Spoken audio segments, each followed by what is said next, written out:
a little bit about Chris. He is an artist, psychic, and intuitive energy and tarot card reader. And he has these wildly popular energy, astrology, and moon cycle based horoscopes, workshops, and online events. So he is this really interesting person. He's Canadian.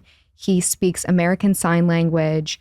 He has a wellness retreat space of sorts in Portugal that he has built from the ground up. He is very multifaceted. And from my experience, and I've talked to a lot of astrologers, one of the most knowledgeable and best at making astrology, which can be kind of like a mouthful sometimes, highly, highly digestible. So we get into all of it. The world in 2025 is in a very interesting position of change and rebirth and kind of breaking structures down. And he gets into all of it. So whether you are someone that is coming out of a relationship or with someone that you're not sure about or in a job that you're not sure about or whatever it may be, if you're feeling uncertainty, what I really gathered from this is that this is a time for stepping outside of what feels, quote, comfortable and really stepping into change. So he gets into all of the intricacies of what's happening astrologically and how we can sort of harness that energy for ourselves, for our relationships, careers, and all of the things. So please enjoy this beautiful chat with Chris Corsini. So we sort of started in the reverse. Welcome. It's okay. It's all good. But we have so much to talk about. Yeah. I would first love to talk about, obviously, you have really created a name for yourself in this space. You have a massive following. You have YouTube, you have programs, you have your space in Portugal. I'm always super interested, especially with people that have a spiritual career path, like what sort of brought you into that world? Like, is it something you grew up around? Did it just come to you? I find it super fascinating. It's a bit of both. Like I was born into just like a regular family. Mm-hmm. I used to see ghosts a lot, like in my house, which was terrifying. And I grew up in like a pretty haunted house. There was a lot of activity there. Like, whoa. Yeah, you'd go Like into the kitchen. How young were you when you were seeing? I would say probably around 4 or 5 is when I really started to notice that I was like, oh, there's like a man in the window every night who has like this dog and he's like hanging upside down, like watching me sleep. And then I would like talk to my parents about it and they'd be like, the fuck are you talking about? But then, sorry, can I swear on here? Yeah, of course. And what's crazy is that my brother was in that bedroom before I was. So I have an older brother. And when he was in there, he used to wake up to these dogs in his room all the time. And he'd be like freaking out about the dogs. So then when I was born, my brother moved into a different room and I went into that room. And that's where I started seeing this man in the window and he had a dog. Was he a scary man? No, scary is the wrong word. I think the presence is unsettling when you're just like, why is there somebody there? But it wasn't like a malicious energy. I actually think in hindsight, it was probably some type of like guardian or some type of, protective entity, or even the word entity is very scary to a lot of people, but just like a being. Yeah. And it's a full spectrum. Like you have people who are one way and, you know, a little darker, and then you've got people who are not. I say people, but I mean like these energies. Mm-hmm. So yeah, anyways, this was like a nice protective energy, but it was still a little unsettling. And then that later developed into just a lot of activity in the house where you'd be like, I'd always be really uncomfortable going into my basement by myself just because the energies down there were like a bit heavier. Oof. Or there was more presence down there. Oh my God. And as a kid, like you don't necessarily know how to interpret that. So you just automatically jump to fear because you're sensing something outside of you and you can't see it and you don't know what's going on. So, and we've all felt that, like you walk into a space and you kind of like get the chills or you're just like, ugh, I need to get out of here. Mm-hmm. It doesn't necessarily mean that it's like a bad thing. It's just like your extra sensory perception is activated and you're like, oh, this is a weird experience for me. I don't know how to interpret this. So we automatically typically drop into fear, right? It's a self-defense mechanism. Yeah. So anyways, I remember like every time I would run up the stairs, I was like, oh my God, get me up these fucking stairs. Like there's something behind me.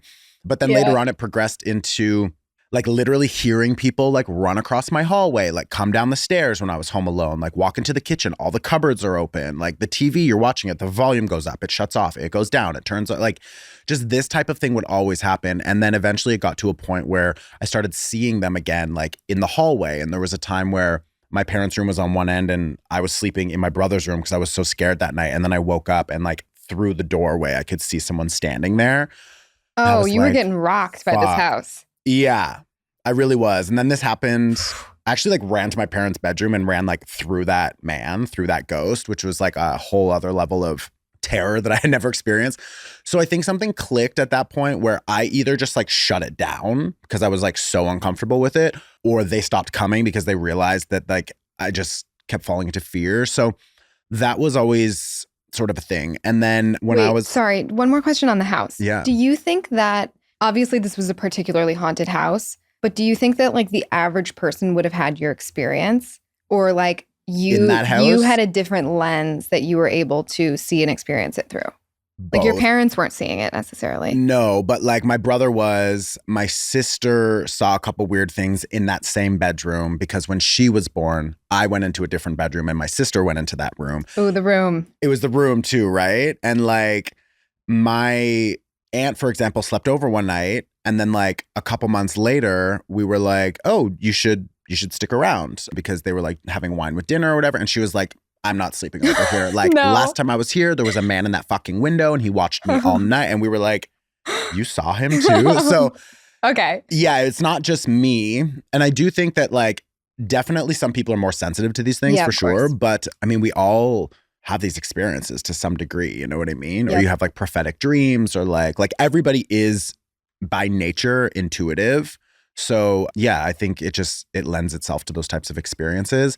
That kind of stopped after, actually now that I'm thinking about it, it lessened after my parents divorced and we moved to a different house. But even at that house, like I remember waking up one day and my mattress was like off of the box spring, and all of my sheets were like in one corner and my dog was in the other corner just like shaking. And I had like this huge scratch down my chest, and I woke up like all crooked and sideways. And then I just got up and saw my dog and was like, "Emma?" And then I'm like, "What the fuck just happened?" And like, my room is all crazy. Yeah, literally contorted. And like, I had a Ouija board in that house and I got rid of that Ouija board so fucking quick. I don't recommend playing with those tools because I feel like there are certain things that have like weird intentions in the creation of them. Yeah, and I think that the Ouija board is like one of the things that I'm like, I don't fuck with this anymore. Like I did that maybe once or twice and I was like, I'm done here. Funny you say that. I definitely had one. Yeah, and then I would right? like use it in the basement, and like I'm just Exactly. thinking about nope. And it's like Hasbro creates them now, I think, or whatever. No, it's like so they're wrong. games for kids. And it's just like, no, like don't use that. Don't play with that. Like I really believe that tarot and astrology is an actual really helpful, intuitive, insightful tool for you to like understand how to actually like navigate your life in a helpful way. And I think that we're all psychic. So those tools amplify our own psychic ability. But like everything, there is, you know, magic, white magic, dark magic, blood magic, blah, blah, blah. So it's like, what are you tapping into and why? And where did that originate from? And I just feel that the Ouija board is not something that I'm like overly impressed by energetically. Totally. So that's out of my realm of possibility. Tools. Yeah, no longer in my toolbox. But in that house, there was things like the doors would open, or like the toilet paper would just, I remember one time like the roll just started unrolling. No. And the whole thing just unrolled in front of me. And I literally, my sister was there. We were losing it.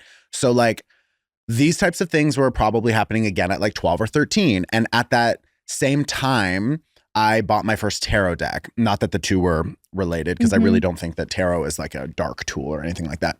So I got my first tarot deck, and then I never really understood how to play with it. And then I was in high school and whatever. So there was a lot going on in my life emotionally at that time. I sort of fell into smoking a lot of weed and kind of like drinking and whatever. And then when I got into college, I went to George Brown College for sign language interpreting, which is where the sign language comes from. I started learning that in high school with some deaf students who were there.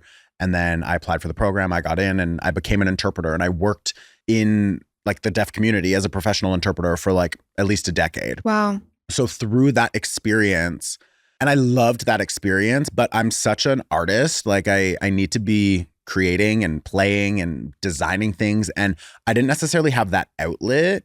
So I kind of was like falling into the wrong crowds. I was like still discovering myself. Like there was just a lot happening. And in that experience, I kind of went deeper into like drugs and drinking and just like sex and shopping and just doing whatever I could do to kind of like feel good. Yeah. So at one point I kind of like hit my rock bottom and was like, okay, I need to like get some help here. So I went to a clinic, and that is where I met Don, who was my mentor. And it was his last day and my first day at this clinic. Wow. Also, like, such a synchronistic moment that you Totally. ended up there, that he was leaving. Exactly. So I get there and I just like choose Reiki on this menu because I'm like, that's the one thing that is calling my attention. Mm-hmm. Had no idea what it was. My first experience, I was like floating and just like everything was like the vibrations, the colors. I was like having this out of body experience. And then basically at the end of it, he was like, it's my last day, but my guides are telling me that I should work with you. So I'm going to give you my card. And if you want to work with me, call me. I was like, okay, whatever. And then like 3 weeks later, I was like, I need to do that again. Like that was so crazy. I'd never experienced anything like that in my life. It just like really opened up like possibilities to like things outside of the world that we live in, like the 3-dimensional. Yeah. So I was like, okay, like I'm a Gemini. I'm curious. I want to play and seek things. So I went, and then basically he became my mentor for the next like 2 or 3 years. And I would go over to his house like twice a week, and we'd have breakfast and just like basically meditate, do Reiki. He would teach me tarot. He would open me up psychically, and just like on the other side, we have like badges is kind of like the easiest way to describe them. And we all sort of have our own like robes, or like almost like a cape type thing. And those robes and capes have markings on them. And those markings allow you access to certain energies, knowledge, power, if that's what you want to call it. And he would basically mark me and then introduce me to these different councils. And then they would judge whether or not I was able to receive that knowledge or receive that type of power, so to speak, so that I could do some of the work with people. And like, there's a lot of sort of like energetic systems on the other side to make sure that I know about this. Right. So yeah, he brought me through that. And then at that time I fell in love with astrology. I just started like learning astrology on my own. Everyone asks me like, how did you learn? Like I literally watched 1,000 YouTube videos. I just found a bunch of astrologers that I loved. I familiarized myself with the language, how it feels, the interactions of that with the zodiacs and all the elements and stuff like this. And then over time you just understand the language. And then fast forward to COVID. Right before COVID, I left Canada. I was traveling Europe. I started to put all these things online. And then through the lockdown, it just exploded. And, wow. And then, yeah, I made it. And that's when I opened my wellness club in Portugal. And now I'm sitting on this couch talking to you. It's pretty cool. Yeah. I mean, what a wild. I have to also believe that like you came into this world like very spiritually open. You know, like even when you're describing your experience with Reiki, as someone who like so badly wants to have the experience that you described, I just can't. I lay there and I'm like so aware, and I'm sure to some degree like you can learn how to better interact with something like that. I think Reiki is wonderful.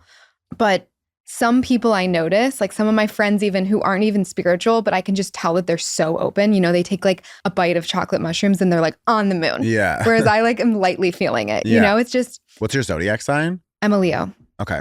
I wonder where your Mercury is too, because there's a lot of people who are like in the, is it the right side of the mind, the more logic side of the mind? Yeah. Like those are the people who, when they get into these experiences, are kind of like, what's happening? I'm not feeling anything. I'm not doing it. And then the logic takes over, and it like hijacks the feeling, because like in order for you to actually drop in deeper into the experiences that I'm talking about, you need to be in like a completely almost like dissolved state of just like openness. I'm here. I'm observing, but I'm not like calculating. And as soon as like you're calculating the experience, then it hijacks the whole thing. And a lot of people, especially in North America or like Australia, London, like these places where we're like ingrained to like keep going, keep building, like we're programmed. Calculating, compound. Yeah. It's like, it's hard for them to get out of that. But I'm sure realistically I could put you on a bit of a program, and like probably after like 3 or 4 weeks, you'd be in a better state to receive it and actually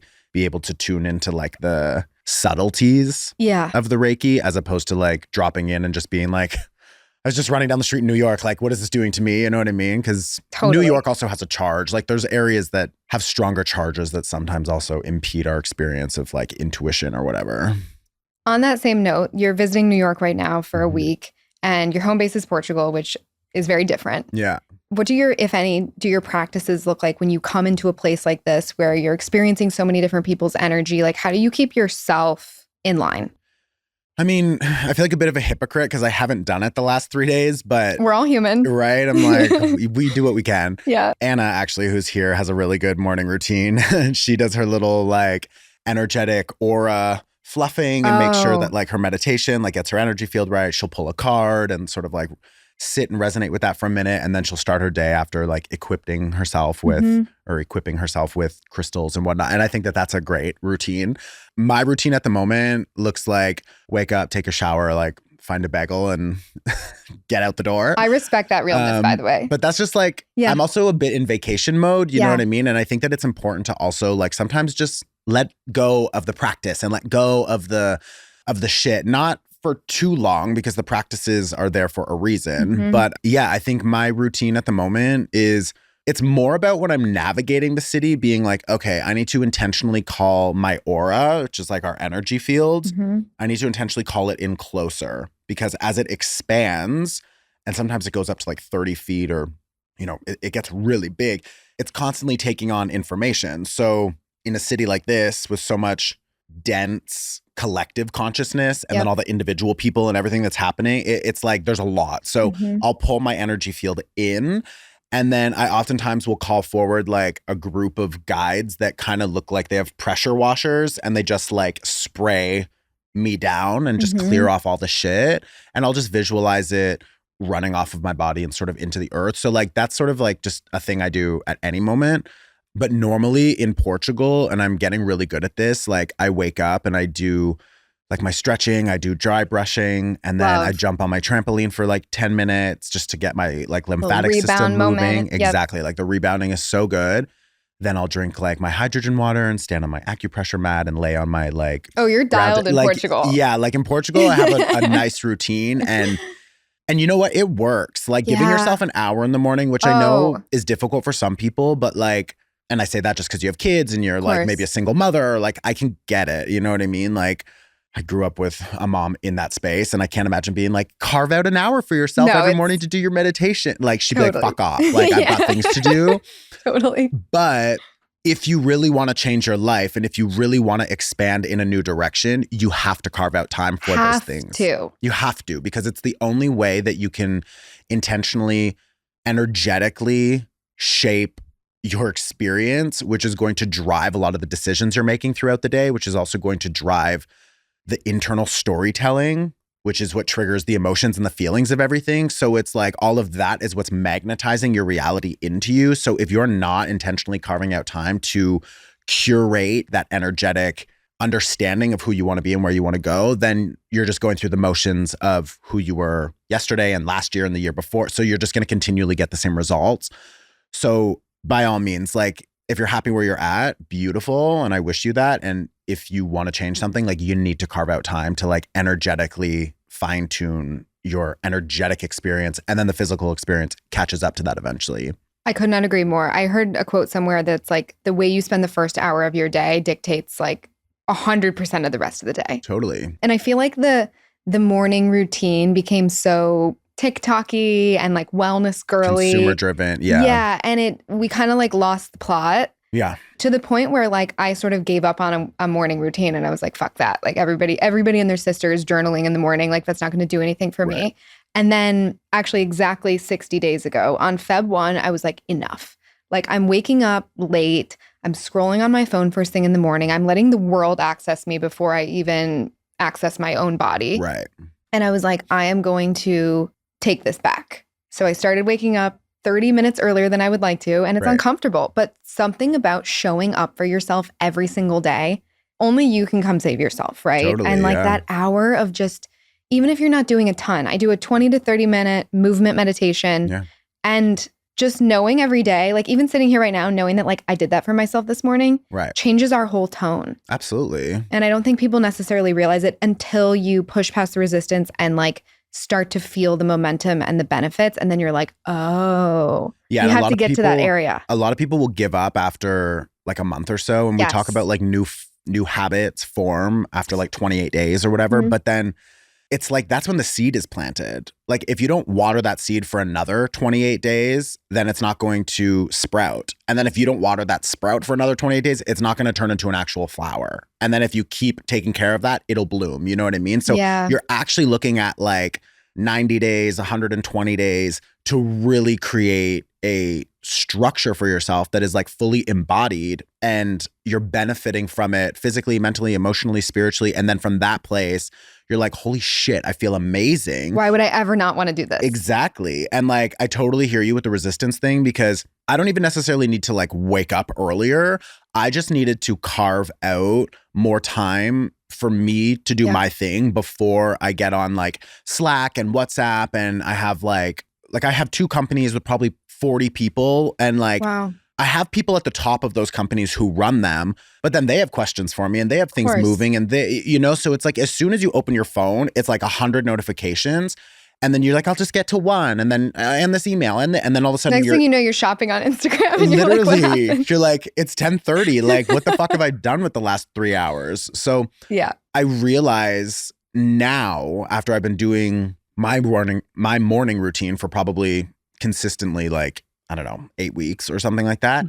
I like want to do it. Yes, I wake up and I'm like, I want to be on that fucking PEMF mat, just like vibing out with the red light and like chilling, and I feel amazing. And it's good. You really start to actually see the benefit of it. And then you're right, like that sets the tone for my whole day. And then as I'm moving through my day, I'm just like, I'm less annoyed. I'm less like pulled in all the directions of what the world is trying to pull me in, you know? So it's definitely important. Yeah. Especially with what you do.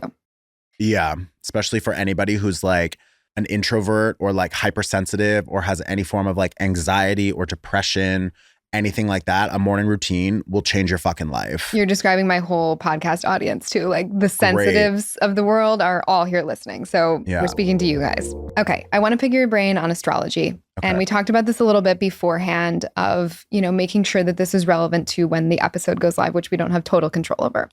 So let's start with overarching 2025 themes and things that are kind of showing up, and how people might be able to lean into those different things, be aware of them, just have a better experience. Okay. So I made some notes here of what I mean, we have limited time here too, right? So I chose like some of the heavy hitters for 2025. The heavy hitters. I love it. Right now, we are experiencing a serious historical shift because Neptune is moving into Aries, for example. And this only happens every 165 years. So this has never happened in our lifetime. The last time this happened, I made a list of the things that were happening.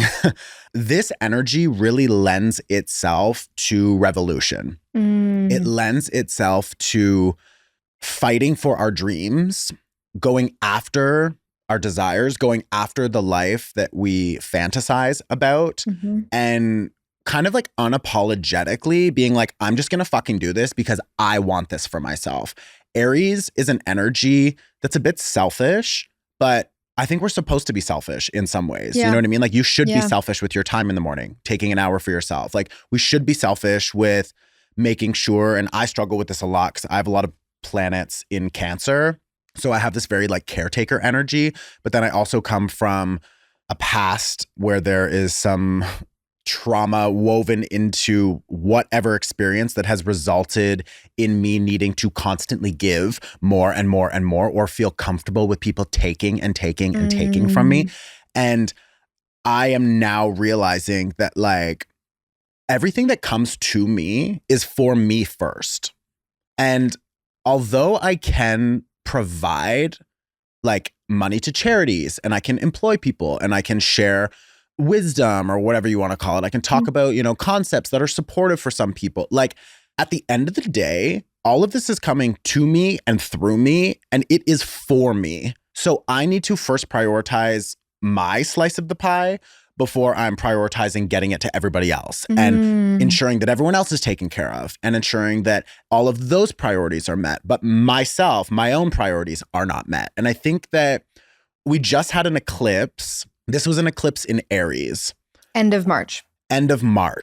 This eclipse energy was closing out a cycle that was initiated in 2023, I believe. The reason I'm talking about that now is because that was the final eclipse in March, and that energy will radiate out for the next 6 months. So what does eclipse energy feel like? So an eclipse, I like to think of the eclipse as like a new moon or a full moon, like on steroids. Okay.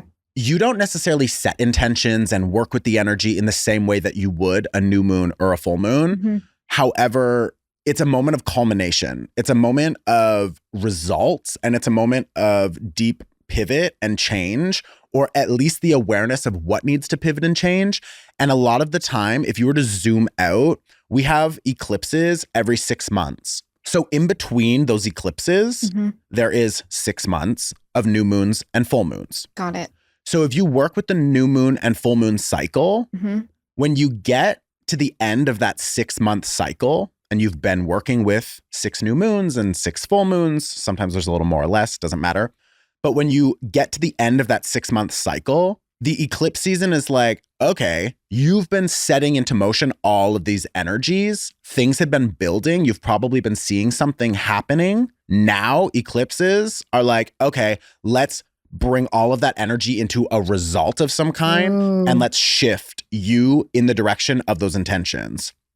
So a lot happens through eclipse season that's like last minute changes, surprises, breakups, new jobs, I'm moving, I got fired, I got this, I got that. And a lot of us, we're so comfortable in our safety and our comfort zone in the life that we think we want. Which is sometimes discomfort. Totally. And people just get used to unhealthy relationships or the job where there's no growth or these old habits or friends or whatever. And our fear-based thinking has us in a state of like, I don't know if I want to let go of this because I don't know if something better is going to come along. Totally. There's a scarcity. Absolutely. So if you can work with yourself and sit in that discomfort and release that scarcity and surrender that scarcity and just let the eclipse seasons pivot you in a new direction, then the following 6 months, you are stepping into a new energy and you can create new things. Maybe that 6 month cycle, you do feel a little lonely. You do feel a little, oh God, what am I going to do? What am I going to do for work? Or how am I going to do this or whatever? And that's fine because I think that, and I'm writing a book right now and we're writing about this in the book. I think there is a place for panic. Like we need to pause and sit with the panic because it's scary being human sometimes. Yep. And if we don't know where our paycheck's coming from, or we don't know if we're going to have love, or we don't know that, then we go into a place of like, oh my God, oh my God, oh my God. Worst case scenario. Exactly. But at the end of the day, who you are now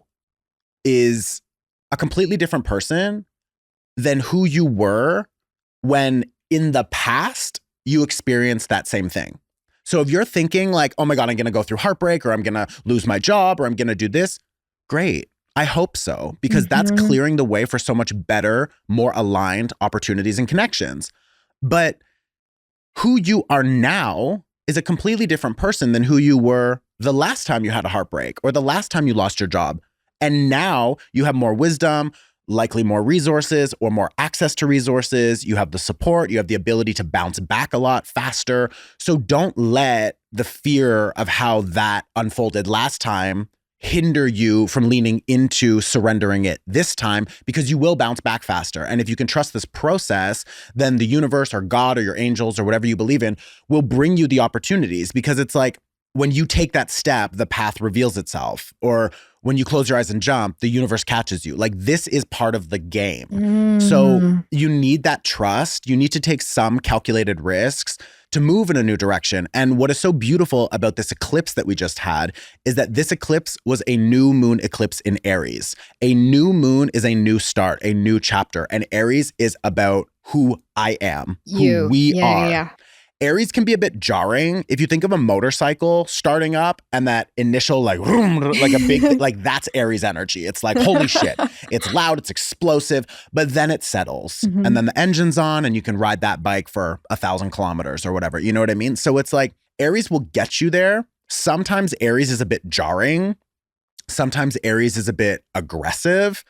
But we need that. I was just going to say, what a gift. It is a gift. You can't fight with Aries energy. No, you can't. And like, God bless Anna again, who I keep referring to off screen. She's like one of my co-creators. She's like a best friend of mine and she's a double Aries. Oh, love. And I'm a Libra rising. Here. Me too. So like we literally were sitting at a restaurant and like the guy came over and she's like, hey, we didn't get that brownie. And I was like not even a, hey, excuse me, just a straight up, oh, no. Sorry. It was, how was everything? We ordered a brownie. No. And I'm sitting there as a Libra being like, it was Dying good. inside. It was good. Thank you. And the guy's like, a brownie? And she goes, and we didn't get it. And I'm like, but it's okay. I'm like, we don't even need it. And she's like, yes, we do. And I'm like, oh, we do need it. Like, I'm like in this space of like hypervigilance and It's how a to perfect example. literally, I'm like, how do I keep the peace? And she's like, how was everything? We didn't get our brownie. Like bad. And I'm it was like, bad. yeah, like incomplete, no brownie. And I'm just like, the audacity of being able to like walk into a restaurant and they're like, ma'am, please wait here. And she's like, oh, I'm going to sit right over there. And it's like, oh my God. Like, but there's this energy of like, no, don't tell me what to do. I'm good. I'm going to go right there. And she can still manage that with care and manage that consciously. Like she's an extremely conscious individual. But I see these moments of that like impulsive little inner child pop up. And it's just like, I wanted my brownie, please. And it's like, as a Libra, and we've all experienced this because that Aries eclipse that we just went through, the opposite sign is Libra. So the last 2 years, we've been having eclipses in Aries and Libra. And the North Node in Aries has been teaching us how to walk into a place and be like, that's where I want to be. I want to sit right there. I didn't get my brownie yet. Oh, everything was okay, but you forgot one thing. It's like, the direction we're moving in, the North Node, that's our destiny, our fate. We are all being called into that Aries energy. And the most recent new moon eclipse in Aries that we just had initiates this 6-month cycle. So we are being called to step into owning what we want so that we can actually get what we want and we can create the life that we desire.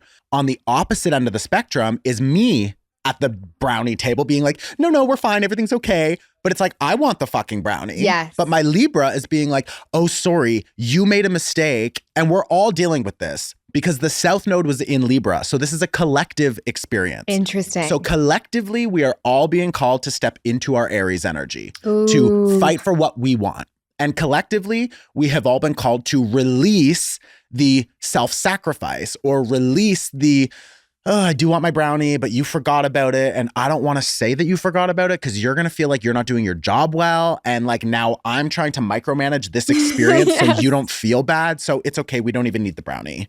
And it's like, I want that fucking brownie. Like, bro, you paid for the brownie. And I literally prepaid for it. Like, where's my fucking brownie? And then you have the Aries sitting there who's like, we do want it, actually. Like, we'll actually take an extra one for the inconvenience. Right? And you were wrong, so we'll take 2. And it's like, that is honestly, with so much love, the direction we all need to move in, which is like, if you want the brownie, ask for the brownie. Don't do the Libra thing. South Node and Libra, collectively, we're all letting go of the like, oh, is it okay? Don't mind. I'm sorry. Like, and I have a Libra rising, as I said, so do you. So like, we are constantly in this balance of like, where do I fit in this equation in a way that makes everyone happy? And if we feel like it's going to be a burden or that others are not going to be able to enjoy themselves or that they're going to have to compromise, then collectively, what we've been noticing is that a lot of us, we self-sacrifice our own needs and we keep the peace. And I'm fucking done keeping the peace when I'm not at peace internally. 100%. Like, who are you doing it for then? Exactly, because we keep ourselves out of the equation.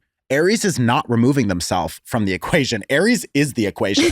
Like, and sometimes too much so, but that's okay because we all have, you know, our shit. And I would rather be advocating for myself too much than not at all. And this outdated way of sacrificing our like self-advocacy is what needs to go. And that's what the last 2 years have been teaching us, how we self-sacrifice in relationships, our values, our money, our relationship to the world around us. Like all of these things have been changing. So to bring that forward, what's really beautiful is that around the same time as this Aries eclipse that we just had, and we're working with this energy for the next 6 months. So till end of September. Even honestly after that, because like you'll have different perspectives from different astrologers, but like everything is energy. There is no hard start and hard stop. Everything is fluid and overlapping and flowing into the next thing. So I always look at something like a new moon as like it's an initiation of a vibration, and that vibration is now in you. So technically you're working with that forever. You know what I mean? However, there will be another new moon in Aries. So the vibration would be refined at that point. But like, regardless, we're still working with this energy. So yeah, you could say until September, you could say until the end of the year, you could say you're working with this for the rest of your life, as you should, because you should be advocating for yourself for the rest of your life. You know what I mean? So Absolutely. what's really cool about that same time is we had these Kazimis take place. And a Kazimi is when a planet is conjunct the sun. So a conjunction is together. So you have the sun, and then you have a planet approaching the sun. And that's sort of like building a lot of heat. That is like a lot of things bubbling up, a lot of issues, fears, insecurities. Drama is getting very loud in a relationship or whatever. Once the planet is conjunct with the sun, it is said to be combust. So it kind of just like burns everything up. So it's like a release of that karma. It's a shift of that perspective. It's letting go and surrendering the old version of that energy so that planet can be reborn. So what was so amazing about this most recent new moon eclipse in Aries is that a new moon is a new cycle. Aries is about us showing up in a new way. Right around that same time, we had a Saturn Kazimi. So Saturn rules our daddy issues. So a lot of us clearing out shit from the past that's related to unhealthy masculine love or lack thereof. Saturn rules habits and our investments of time, energy, and money. So understanding that where we put our energy, we get a result. What is that result? Is it worth it? Is it not worth it? Saturn also rules karma and time. So where's your time going? Are you liking where your time is going? Are you getting a good result for where your time is going? It also was burning up a lot of the karma from our past. So a lot of the karmic debts have been paid off. We also had a Venus Kazimi. Now, what's really interesting about this is that Libra is ruled by Venus. And we just talked about how Libra, for the last 2 years, the South Node in Libra, the eclipses in Libra, were teaching all of us about relationships and how to show up better in relationships, how to advocate for what we need in relationships. And this is business, collaborations, friends, family, everything. So like, as we were going through that learning experience, we sort of come to the end of that learning experience where hopefully there has been some insight over the last 2 years around what you really want in your relationships and how you relate to the world around you. Because it's not just like interpersonal relationships. Venus is also like my relationship to coffee, my relationship to sex, my relationship to expression, my relationship to money, like all of these things. So all of this has been changing. We had 2 years of learning. At the end of that 2-year cycle, this eclipse cycle closed. So that 2-year period closed just at the end of March. The new moon in Aries eclipse is what closed that cycle. That's what we're working with, like we said, for the next 6 months plus. We had all of that learning with the Libra and the relationships and our values. And around that eclipse, we also had a Venus Kazimi. So a Venus Kazimi happened when Venus was in retrograde, and Venus was like, wait a second. I don't like who I've been in relationships, or I don't like who I've been with in relationships. I don't like how, again, I'm self-sacrificing my own needs, my own desires. Maybe you're recognizing that in your relationships, work, love, friends, you're assigning roles to people who do not have the capacity to meet your needs. And maybe that is a response from childhood because your needs went unmet. Maybe you needed something in an early relationship and somebody was like, oh, you're so needy, or you're so this, or you're too much. And you never forgot it. And you never fucking forgot it. So what happens is you have some visceral reaction. You all of a sudden have this like emotional response in the body. Oh my God, I'm too much. You label yourself as too much and you carry that you're too much through how many years? So if you're too much, you're not going to say what you need. If you're too much, you're not going to share with your partner your deepest desires, sexually, your deepest desires for safety and intimacy, your deepest desires for the money that you want to make. You're not going to say to your clients, I actually increased my prices. No, because you're sitting there thinking, I'm too much. Oh my God, I'm not good enough.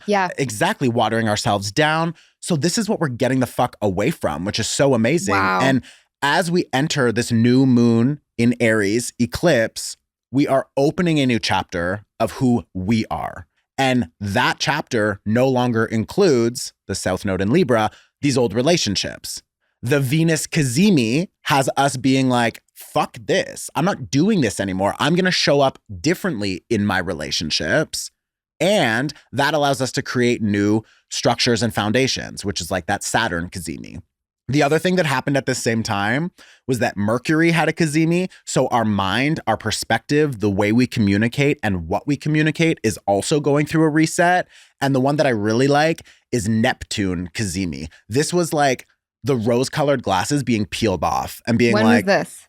This all literally, I don't have the exact dates, but I would say it all happened in probably the same 2 weeks. Is that rare to have this many Kazimis at one time? I mean, Yeah, sounds especially explosive. at an eclipse. Especially at an eclipse, especially right before Neptune enters Aries, which is something that only happens every 165 years. Like, this is a pivotal moment. Wow. 2025 is literally allowing you to reset your entire being, because who you are moving forward needs to be a different version than who you were that got you up to this point. And that is part of the karma that we're releasing. Now, what's interesting is that this is not just an internal revolution. Everything I just talked about is us creating a new version of ourselves. So there's an internal revolution happening. So we talked about Neptune and Aries. The last time this happened was 1861 to 1875. This was the beginning of the American Civil War. So buckle the fuck up, America. Oh, God. Yeah. And I love that. Not in the sense that I think there should be bloodshed, because that's just like, it's 2025. Like, can we just talk about these things and figure it out? But consciously, we're not there yet. So the possibility of a like civil uprising to fight for what we believe in, which is us going after a new world that includes everybody and is not designed for the small few. Like, that is the direction that we're moving in. By the way, my psychic said that too. Oh, yeah? Just putting it out there. Yeah. I think there's a difference between empowering people and like fear-based conversation. Yes. But to not create fear and to just have people properly preparing themselves, like, I would say that like it's a really good time to make sure that you're good, you know, that you're safe, that you've like got your ducks in a row. Like, we don't need to get into like apocalyptic like conspiracy theories and prepping, but like, I did just buy a farm in the south of Portugal with a well and some solar panels. Honestly, high value right now. Like, for real. So whatever you can do to prepare yourself, because I think towards the end of the year and next year, we're likely to enter a lot of high drama.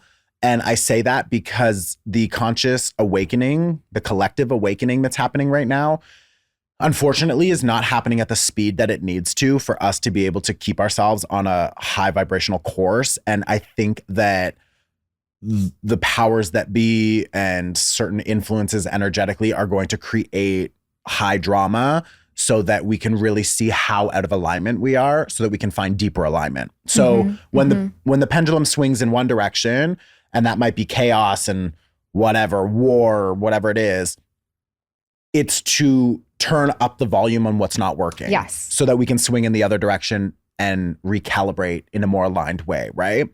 Yeah, Neptune and Aries, it invites civil war. Like, quite literally, it happened. It was also the Emancipation Proclamation. So the end of slavery. And I do that with air quotes for those of you who aren't watching, because the slavery conversation is a whole other conversation. Yeah. This is also the assassination of Abraham Lincoln. The German Empire was founded. There was also like transatlantic telegraph cable that was completed. So this was the first time that you could communicate between Europe Overseas. and North America. Yeah. The typewriter was invented. The prototype was invented. So like a step towards like the printing press and sharing news and information on print worldwide. And then what kind of makes me a bit uncomfortable with this transit is that the Gatling gun was also invented. Now, the Gatling gun was used in the American Civil War, I believe, and it was like the precursor to the assault rifle. I was afraid or the you were going to say machine that. gun or something like this. Yeah. I believe it's the machine gun. It was like a gun that you could shoot bullets with fast. So we are now entering a time where I believe it's like a 13-year cycle. It's a 14-year cycle. So for the next 14 years, And I actually just saw this on like TikTok. It was terrifying. There was like a crowd of people. And then all of a sudden, they all just spread and started freaking out. And they were hit with this like sound, this sonic sound wave that like made them all feel like they were burning and they were like run. So the idea of like weapons being developed at a whole new level is fucking terrifying, especially because we now have Pluto in Aquarius, which lends itself to like innovation and power struggles and things stuff like that we wouldn't have thought of. Yeah. Yeah. But what's beautiful, and again, I always like to empower people, like Pluto in Aquarius is also power to the people, because Aquarius rules the people and the collective and revolting against the things that don't work and recreating systems and reinventing the way we do things. So it's really sort of like Aquarius loves to understand something and then completely tear it apart and rebuild it in a better way that is more inclusive for everybody. Which is what needs to happen collectively. Exactly. As well. And that is what's happening collectively. Yeah. You're seeing patterns of that already showing up. And now Neptune enters Aries. It's like, okay, that mixed with like civil war energy. Like we're going to have people who are like, fuck this. I'm ready to fight for all of these minority groups. I'm ready to support the fellow man or woman or whatever you identify as. You know what I mean? So it's a really powerful time. We have Saturn moving into Aries. And this is going to happen the end of May. There's a lot of Aries happening. Yeah. So this is around the 27th or 28th of May. Saturn moves into Aries. Aries, like I said, wants to burn things down and rebuild them. And it wants to scream at the top of its lungs. And it wants to be here and be present. So when you combine Aries with Saturn, which is structures, it could be a lot of structures falling, for example. What's also interesting is that Pluto, I believe, has like a 250-year cycle, and that is related to the fall of empires. Pluto is experiencing his return, so he has completed a 250-year cycle, and that return, I believe, coincides with the birth of America. So, whoa, like the rise and fall of empires is signaled by a Pluto return, and that is happening right now. That is also happening at the same time as America's birthday, and also happening at the same time as all these other things we're talking about. So we're about to look at a lot of political and power shifts, or power shifts, if that makes sense. Whatever, you understand what I'm saying. Yeah. So again, not to create fear, but to empower people to be like, cool, if these systems are crumbling or breaking down, then how can I rebuild a new system? You know what I mean? So Aries is about taking action and Saturn is about building. So it's a rebirth if you literally have the lens to view it that way and not out of fear, which I think is what really people need to take into this season. Absolutely. And people need to also understand that, like, yes, it is scary because our ego wants to hold on to things. We like comfort, et cetera, et cetera. But the deeper we can lean into surrender, the deeper you can lean into trust, the faster you will flow down the path of least resistance, and your guides will fucking bring you into aligned connection and opportunity to make sure that you are safe and stable. But you can't do that when you're holding on to everything. Because resisting, fear-filled. Exactly. Like you can't live in a state of flow if you're resisting the release of things and in turn creating friction over and over and over again. You know what I mean? So this is why, I mean, I have so many resources on my website and on my Instagram, but like, this is why I do the like monthly readings so people can get a bit of insight as to how to navigate. This is why we do like the new moon workshops, the full moon workshops, so that people can understand how to work with that energy. And these are all like pay what you can things, you know? It's like, I don't charge $100 for a workshop. It's like, you could pay $1. And the reason is because I want people to access this knowledge at an accessible price. And it's like a 20-minute thing where you sit there and you're like, wow, that's what's happening. Okay, cool. Let me figure out how to just navigate these next 2 weeks until I get to the full moon. And then I'll go from there. And, and to bring people through a state of like consciously curating their life by practicing non-attachment and not being fearful while floating through transition is the only way you're going to comfortably survive the next couple years. So like, we really need to lean into that. And what's interesting is that Saturn is also the brakes. It's like, pump the fucking brakes, and Aries is the gas pedal. So we're going to be in this state of like, stop start. Yeah, and you need to shift into low gear. You can't with Saturn and Aries go full steam ahead. Right. Mars and Aries go full steam ahead. It's fucking fast. And like Saturn is like, slow down. Like, you don't have to be so impulsive. You don't have to do all these things today. You might not even want to do half these things if you really think about it, you know? So how is it that you can just apply the brakes a little bit? That'll be happening around end of May. In June, we have Jupiter entering Cancer, which is amazing for us building our new home, our new sense of security, redefining what we need to feel emotionally safe in relationships. Watch out for overeating or comfort eating for sure. Interesting. Yeah. And we may find that we have a bit of an attachment to things that aren't great for us because Cancer, once those claws are on, it's like, this is mine. I'm never letting you go. And sometimes those things, those habits, those people are not necessarily good for us. But Cancer's like, I just can't let go. I just can't let go. You know what I mean? So yeah, trying to redefine your relationship to attachment is going to be really important around June. In early July, we have Uranus entering Gemini. This again is revolution. This is revolutionary thought. So we're going to start thinking outside of the box. We're going to be communicating in new ways. I believe the last time this happened, we also had the American Revolution and we had radio and television explode. Whoa. So new ways of communicating. This could also lend itself to a lot of misinformation. I wouldn't be surprised if like AI was used with like deep fake technology and just all of this sort of shit to like confuse people. So this is why it's so important to have those morning practices, to do workshops and things that support you connecting deeper with your own intuition so that you can understand how to navigate, because we are entering an era of even more information overload. And a lot of that is not good information. You know what I mean? So we need to be able to decipher what really resonates with us and what doesn't. And you're going to find that the same thing happened with the last pandemic and, you know, time and time before that. They use fear to control the masses. 100%. So you need to have enough trust within yourself to understand that like you're going to be okay.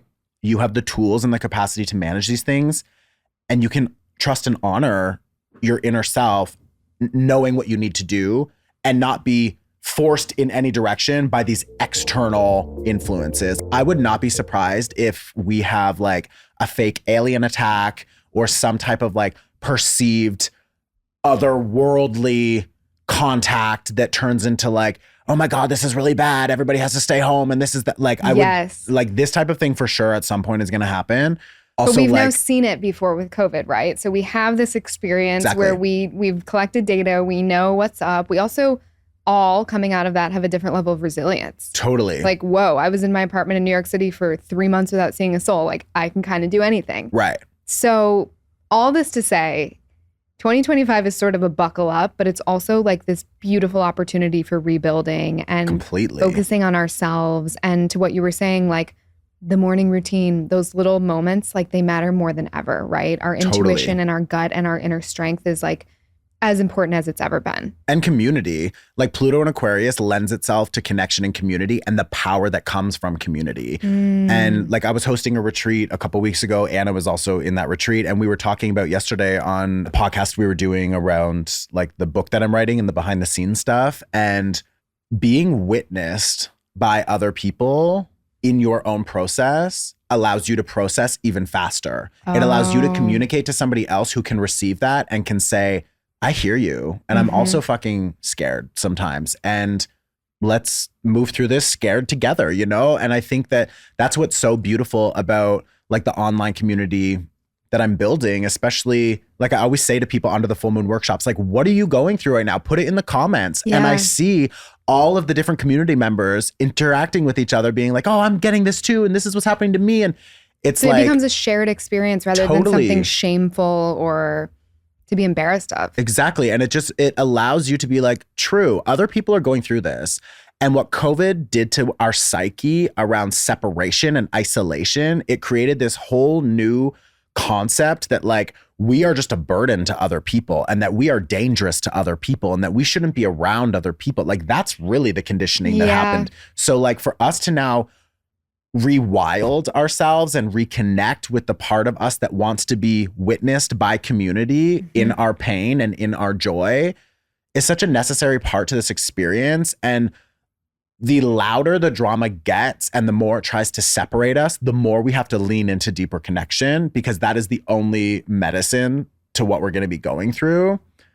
this is an era. Like if you think about an era, like this is a big fucking moment. Yeah, so the astrology this year is a little crazy, but it's great. It's revolutionary internal in our own lives, in our own habits, our own behaviors, how we see ourselves.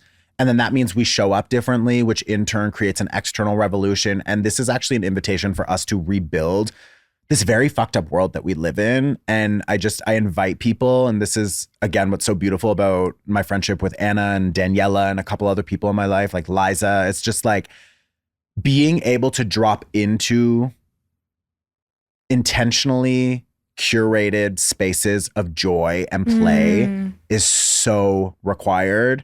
Because life gets dense, and I swear to God, every time this girl pulls out bubbles and just blows them, I'm like, oh my God, bubbles. Like, it's so true. Like, why are we all playing with bubbles? Why aren't we playing like kids? Right? Yeah. So yeah, now I have like bubbles all over my house, and just like randomly in the morning, I'll just blow them. And I'm just like, this is so cute. Yeah, like we need to carve out spaces for that because again, things are going to get loud and dramatic, and that's by design. But like, don't fall for the fucking trap, you know? Like we're still autonomous, creative, amazing individuals, and there's so much joy and play available to us. So we just really need to choose what we want to focus on. And that Saturn Kazimi was teaching us about containment, because Saturn rules containment. And this is like a whole chapter maybe of the book that I'm writing is like, what are you containing? Are you containing your fear so you can live in more joy? Or are you letting fear contain your joy so you can continue to live in fear? Ooh. It's like, those are the only two. Like you can't have both. They can't both be expansive at the same time. Like you don't have enough time, energy, or attention to be able to be like, I'm equally as fearful as I am happy. It's like, no, like pick one, you know? So yeah, what are you containing is going to be a big thing for us this year. When can we expect your book to come out? I think the book is slated to come out next summer. The manuscript is due on Lionsgate 8/8. Love. Yeah, they were like, let's do mid-August. I'm like, let's do 8/8. They were You're like, my okay. Aries energy says 8/8. Right. So yeah, we're gonna submit the manuscript in a couple months. Right. It's an amazing book. It's just like, it's a toolkit. It's for people to learn about their psychological programming that influences their emotions, that are tied to the energetics, and how all of that has created a life that maybe they don't necessarily love. Maybe they like parts of it, but they don't like all of it. And some of that is because their life has been designed by an external influence. So I want people to just understand how they got to where they're at and the mechanics behind that, and then use those same mechanics to create the life that they do want. And there's different modules that help with somatic practices, with energetic practices, with shadow work and clearing and all this sort of stuff. And yeah, it'll really help you realign yourself with what you deserve and desire. And then a lot of these modules have like a QR code that brings you to an online learning section. So then there's like workshops and all this other stuff that you can build out to go even deeper. And it's cool. It's a really cool process. I'm writing it with Wheelhouse Publishing. They've just been acquired by Penguin. So now that's great because we have even more reach. Beautiful. And yeah, it's just a really cool process. We met Rachel, the ghostwriter. She's like, also, I'm like, you're not going to be a ghostwriter. You're going to be on this fucking couch with me and we're all going to talk. Because I'm also trying to just be transparent about that process. Like, I'm not going to sit here and write a 500-page book. I'm running 2 companies. I'm filming content all fucking day. Like, what, you expect me to have 40 hours a week to also write a book? Fuck off. No. So we're being really transparent about that process. Anna and I come up with the ideas that we think would be supportive for people. She helps me build out a framework. She gives me the bullet points. I drop into a space like this. I channel and just communicate about those points and what to do. And then our writer takes all of that, transcribes it, and puts it into a book for me. That's so incredible. It's fucking amazing. I'm like, yeah, I have a ghostwriter. It's amazing. Hell yeah, you do. Fuck right. Like, and like Rachel is like Queen Rachel. Oh my God, this woman is so quirky. She lives in Chelsea and she's just like, she's just a vibe. She really is the star of the show. So the irony of her being a ghostwriter. Literally. And I'm like, no, girl, you're going to be front row, front stage, center. Like, I need you as part of the team because she's also a mother and she's a little bit older than us. And she's just got like such a quirky, she's a Gemini. So she's like, she's here and then she's there and then she's, wait, what about that? Different. And I'm just like, I love watching you process because you are like externally what I am internally. So like, I totally get it. Yes. And we actually had one of my astrologers like do our charts together and we have like past lives and like where my Mercury, which is my communication, where my Mercury lands is like right on her like point of like writing and publishing it. Like it's just so perfect. And she's a fucking blast. So I'm also trying to figure out how we can get her like more on camera so that we can have just, like a bit of a reality show behind the scenes thing. We're going to be very open about this whole book process and taking audience questions and running through some of the workshops before the book comes out just to see people's vibes and refine things. So it's a cool process. But yeah, I've had a couple people be like, oh, why do you have a writer? Like, please. Bitch, because they offered me one. And I said, yeah, I'll take the help. An amazing concept from what I'm hearing. Exactly. I'm like, it's still me. Plus, we also get the copy. I get to feedback it, refine it. I can add whatever I want, which I do. You know, it's not like she's not just writing a book and calling it Chris. Like, it's me. I'm doing the fucking book. I'm just not like writing every word of it on the computer. So like, doesn't have time for that. Sorry guys, got a couple things on the go. It's like, whatever. But yeah, it's a cool book. You guys probably know how I feel by now about these long 10-step trendy skin routines. It's literally just never been my thing. I feel like there was a period of time where I kind of tried to do that because I felt like everyone was. And, you know, you always just end up going back to what actually feels good. So for me, this is why I have been a longtime fan of the brand Lene Botanicals. It's one of the few brands I trust enough to recommend in skincare, and I do not say that lightly. I use their oil, I use their Renew serum, and I newly added in their bar soap, which has been an amazing swap for my Dove Beauty Bar. And honestly, it's the best my skin, face, body, all the things has felt in years. Lene is all about feeding your skin and not fighting it. The ingredients are wild harvested, organic, and so thoughtfully chosen. Everything is formulated for real nourishment, no fillers, no fluff, and it truly shows. You can literally see the difference in the vibrant colors and textures of the products. It's just pure, undiluted nutrition for your skin. And on that note, one of my personal favorites I mentioned earlier is the Renew serum. And it really is this like beautiful, vibrant, orangey red color. And I swear it makes my skin so glowy. It's an all-in-one formula that's packed with vitamin C, niacinamide, and hyaluronic acid. It gives you, like I said, that glow, but it's also not harsh or overly active. It's so good. The brand was founded by Jenna, who has become a DM friend of mine. Love her.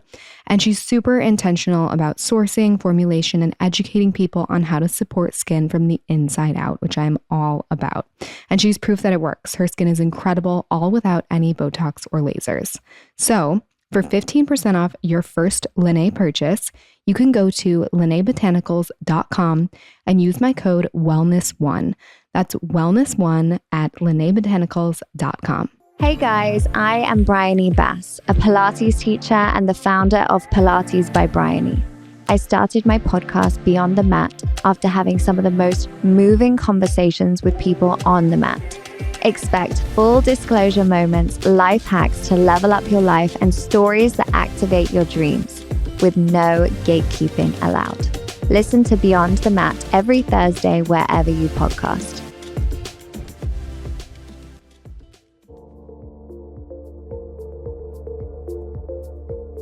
Incredible. Okay, so Chris, where can people, I'm sure we're going to have a lot of people asking how they can access you, whether that's Instagram, your courses, your space in Portugal. Give us all the places.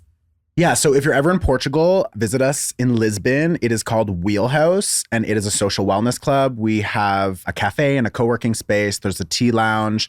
There's this insane Himalayan salt cave with like a halo generator that detoxifies your body and grounds your energy. And it's just amazing. And then we have a treatment room. And in the back, we have like a whole workshop space for live learning, dancing, like everything. It's like seriously phenomenal. People walk in and just cry. They're just sounds like, insane. It is insane. Like aesthetically, it's like I poured like over $1 million into it. So when you walk in there, you're like, holy shit. Like everything is like handmade and curated and just like beautiful. No corners were cut. Zero. I got to pop by this summer. You have to. And like, we actually intentionally tried to remove as many corners as possible. So everything is like curved and like, it's actually a really nice, flowy, warm, earthy vibe. There's like crystals under the floors. Like it's fucking phenomenal. You're like, we actually have no corners to be cut. Right? Because We it's tried. round. And actually what's funny is that my architect, she designed this shelf.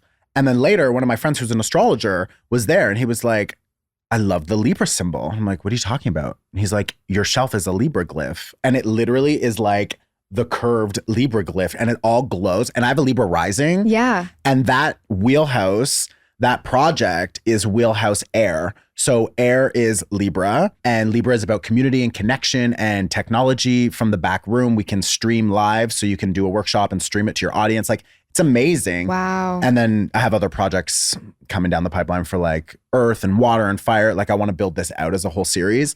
But yeah, Wheelhouse is phenomenal. So come check that out. And then for everything digital, it's just chriscorsini.com. My last name is Corsini. And my Instagram is Chris Corsini. Everything on there is astrology based, psychic based. There's some comedy stuff. I also have some music and entertainment, and I create stuff with deaf people, and we're leaning more into that side of things. My podcast is Middle Ground. We are currently redoing the format of it. So we'll have more episodes uploaded, but there are some episodes on there that are timeless. So Cool. you can go on and listen to different things to help yourself.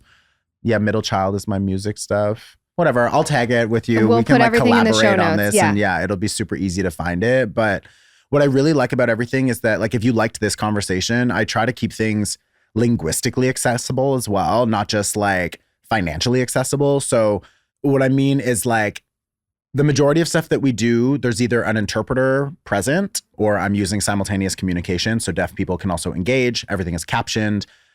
If you guys are making content, you should also caption it and, you know, transcribe things so that the deaf community can also entertain it and use it. I don't teach sign language. You should always learn sign language from deaf people. So just keep that in mind. Don't ask me to teach you because I'm not going to do it. But then financially, the majority of our stuff is pay what you can, or it's on a sliding scale. And then the language, like the actual language I use, I try to always tell you, you know, like Saturn is Kazimi the sun. And if you know what that means, great. But if you don't, this is how you can apply that. I appreciate that. You make it very digestible because sometimes those words or like any astrology lingo can kind of like overwhelm if you don't get it, you can become easily overwhelmed and or just like close your brain off unintentionally. And so a lot I really of people appreciate that. use like, there's a sextile Kazimi the sun today in the 9th house of, and you're like, fuck off. Like, you're so cool. You know all the language. It's like like nobody you're thinks you're speaking cool. a different. It's like you're speaking Spanish to me. Literally. You know, like- And then what happens is people who are watching feel stupid or they feel disempowered or they're just like, this is so like word jumble. Like, what the fuck are you talking about? And then they just unplug. And I'm like, the reason I channel and the reason I have these conversations is because I want people to apply the information. So I'm not going to sit here and try to impress you with my language. I'm just going to be like, the Saturn and the sun came together. Clear your daddy issues. You know, it's like, fuck, move on. Like, so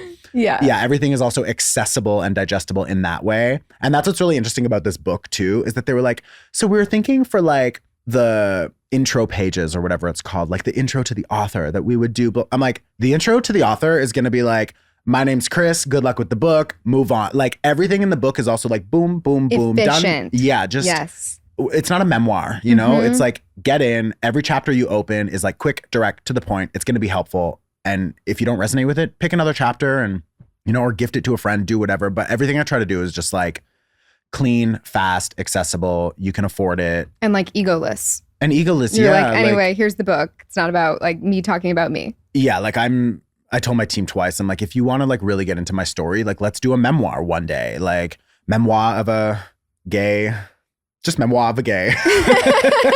That's so good. But yeah, I'm like, we can do that another time. Like people aren't coming here to like learn about my childhood trauma, you know, like they want to know how to fix their fucking lives. So, or if you love your life, how to expand it and make it even better. I think a lot of the conversations we have do tend to fall into the side of like, our life sucks and we need to rebuild this and blah, blah, blah. And that's just, again, human nature, always kind of focusing on like the negative things because that's how we keep ourselves safe. But I also want to just say, like, if you're out there and you're experiencing joy and you're experiencing abundance and you're experiencing wealth of health or knowledge or whatever happiness you're in right now, like that's also amazing. And everything that I have will just support you in expanding more of that. It's not just about cleaning up your life, you know? So I think we need to also intentionally curate more times and maybe more chapters on like focusing on how to, she's like writing that down in our thing right now, how to support people who are in joy, because people struggle with that. Like, not to get into a whole other segue, because I know we need to go, but like people struggle supporting people that are in joy, abundance, happiness, love, all of that. Sometimes. Absolutely. Not everyone, of course, but. No, and this is why people wear like the little chili peppers or the little evil eyes, or, you know, you wear certain stones to protect you. Oh, the chili pepper is like an evil eye? They're very chic. Like, I know, the chili pepper for sure. Anna, do you know where the chili pepper's from? Oh, is it Italian? I thought it. But there's like a little one that I think they use it in like Hispanic. Is it the horn that looks like a chili pepper? No, 1 second. It's definitely a little chili pepper. Chili peppers have long been used in folk magic and traditional practices as a powerful tool for protection, banishing, and energetic defense. Their fiery, sharp nature makes them ideal for burning through negative energies or unwanted attachments. Yeah, so... I feel like I want a chili pepper. That's kind of a vibe. People hang dried chili peppers by their door. They do this in Italy and other European countries. You can add chili and salt in a jar and leave it in a space. I would leave it with the lid off. You could sprinkle it around your property. You can add it as a protection oil, or you could burn it with caution and let the smoke act as an incense in your space to clear out any unwanted energies. But yeah, the point that I'm getting at is like, and Anna always says this when I say something good. What is it? Mashallah. Mashallah. Which is like, protect that. Like, protect that. Like, that's yours. I'm like, oh my God, I've like fell in love. She's like, mashallah. Like, and keep it for you. Keep that, like, protect that. And I think that when people are in joy right now, because there is so much struggle, and this is, just the last thing that's really important about that South Node in Libra that we're walking away from is like, Libra wants to connect with people so if people feel heard, but Libra will also drop into experiencing pain with those people and not permit themselves to leave that pain and experience joy because they feel bad being like, well, I shouldn't be happy if you're not happy. So this is also what we're collectively walking away from. If you have a sister or a brother who's really struggling, or if you are witnessing certain communities really struggle with things, and that's very fucking real, that does not mean that you have to sacrifice your own joy to be in their despair as a means of connecting with them. You don't have to do that anymore. And I think that we've been wired to think we do, that we don't care if I'm happy, but there's a genocide happening around the world, or if I'm experiencing one thing and the Black queer community is experiencing some type of very serious struggle, or the trans community, or whatever they're going through. It's like, I see you and I will do what I can with the resources I have to support you. And I actively do that. And I'm still allowed to experience my own moments of joy and expansion, even if others are suffering. So yeah, I think that's a really important permission slip to give people, especially for the direction that we're moving in as a collective, because there's going to be, as I mentioned, more high drama. There's going to be more pain and suffering, and that's inevitable as a human. But like joy and creativity and, you know, safe sexuality and all these sorts of things, like, they are also supposed to be experienced. And I want you to give yourself permission to do that, even if you feel like you can't, because others maybe can't experience that at the moment, you know? We're all having our own individual experience. And I think that's really important to remember, even if you're someone who's deeply empathetic and affected by what other people are going through. Yeah. And that's why when you fall into those moments of joy, hold that, like, mashallah, and like wear your little pepper and wear your little evil eye and just like protect that, because unconsciously other people will see that. And even if they're not consciously sending you like jealousy or juju or whatever it is, it's like, it's there, you know? There. So this is why it's important for us to have our morning routine. We circle back, like your morning practice, clear your energy, protect your space, protect your joy, and then move through life as best you can. Beautiful. Chris, thank you so much for coming on. I could talk to you all day. Yeah. Really talk all day too. I'm a Gemini. I'm like, we could keep going. We'll have to do this again once like this Aries eclipse energy has ended and like, you know, the kind of the aftermath of that and like what's next, because I'm sure people are going to be curious. Yeah, I think we'll be back probably, I don't know, for sure within the year, because we need to come back to organize a bunch of this book stuff too. So whenever we're Rachel's back in town, Chelsea, so you got to come back. Rachel's in Chelsea, yeah. She's not going anywhere.